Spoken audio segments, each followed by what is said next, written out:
What's up, boys and girls? Another Seadoo video here from me today. We're going to talk about leaks. Older skis are pretty prone to leaking. This ski has actually been treating me not so great the last week, but it's treated me good over the last few years. But here a few weeks ago, in the midst of me having all these troubles, when I plunge this thing into the water, you stick your head in the hole here and you can hear water running in the back end of this machine. So what I did was, I was here working out the past 2 days basically. The water was running right in, filling the floor, and within about 5 minutes you could see it right up in the bottom side front of the engine going. So it was a pretty substantial leak. So I get in there checking the hoses, everything seemed to be fine. So I went back to the lake, I left it on the trailer and just backed out to get the machine in the water. Stood on the machine. It took me 4 or 5 attempts before I actually figured out where the water was coming in from. But what I had noticed was if the machine was floating level, it really wasn't leaking hardly at all. Actually, it wasn't leaking. I stood onto it almost 5 minutes and there was nothing. As soon as I shifted my weight back, and again not driving, just floating in the water, as soon as I started shifting my weight back, you could then start to hear the water coming in again. So I got looking around, I brought it home, hooked my garden hose up and pressurized everything and run it.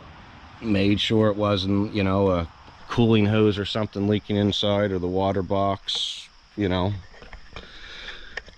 So nothing leaked. Couldn't find anything coming in anywhere. So the other day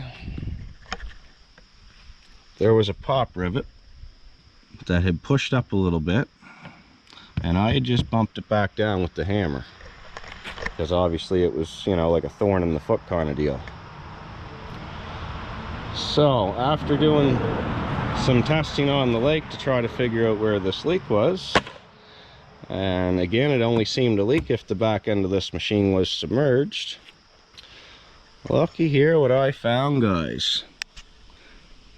There was a few rivets that were actually pulled out and the bottom half of them were completely gone. And what you have here is a perfect remedy for a leak. You'll also see that that one has a spider crack around it. This one's got a stress crack going from here to here. So what I did after I took this plate off, just to verify, I mean obviously it's pretty much verified at this point, but I then unhooked the garden hose off the back of the machine and just started spraying around here, putting some water onto it. Sure enough, you could hear the water trickling inside. You could see the water running down in underneath the engine like it was, obviously, okay, we found the problem. Not sure how I'm going to deal with the problem yet, because it's underneath this mat.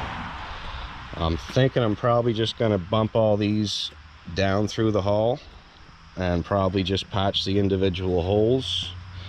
And I might see if I can get the sticky set up to put onto this machine, because clearly they use stainless pop rivets. That's one good thing about it, so they don't rust. But that's a black mat. Most of these machines sit out in the sun, so the heat tends to warp and buckle them, and this thing's 2004, so it's getting on 20 years old, and this is the stuff that is going to happen.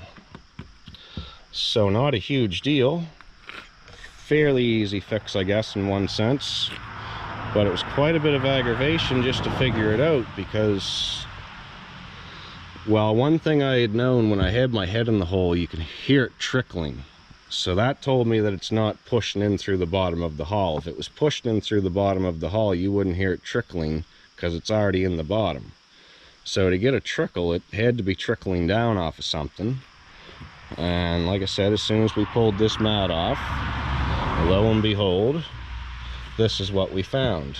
And then of course when you're driving and this thing's up on plane, the water comes in underneath the back of this, shoots up here, and almost like pressurizes everything underneath of this because it wasn't sealed. The water was, you know, getting in between the crack from here to here.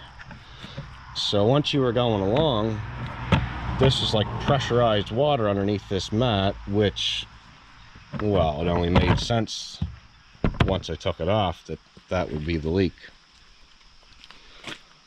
So again, having lots of fun with this machine. But if you have a machine that you got a leak and you're looking at hoses and stuff underneath the hood and you can't figure it out, hopefully this helps some of you guys out, because it definitely took me a little while to find it. So thanks for watching. Please subscribe. Appreciate it, guys.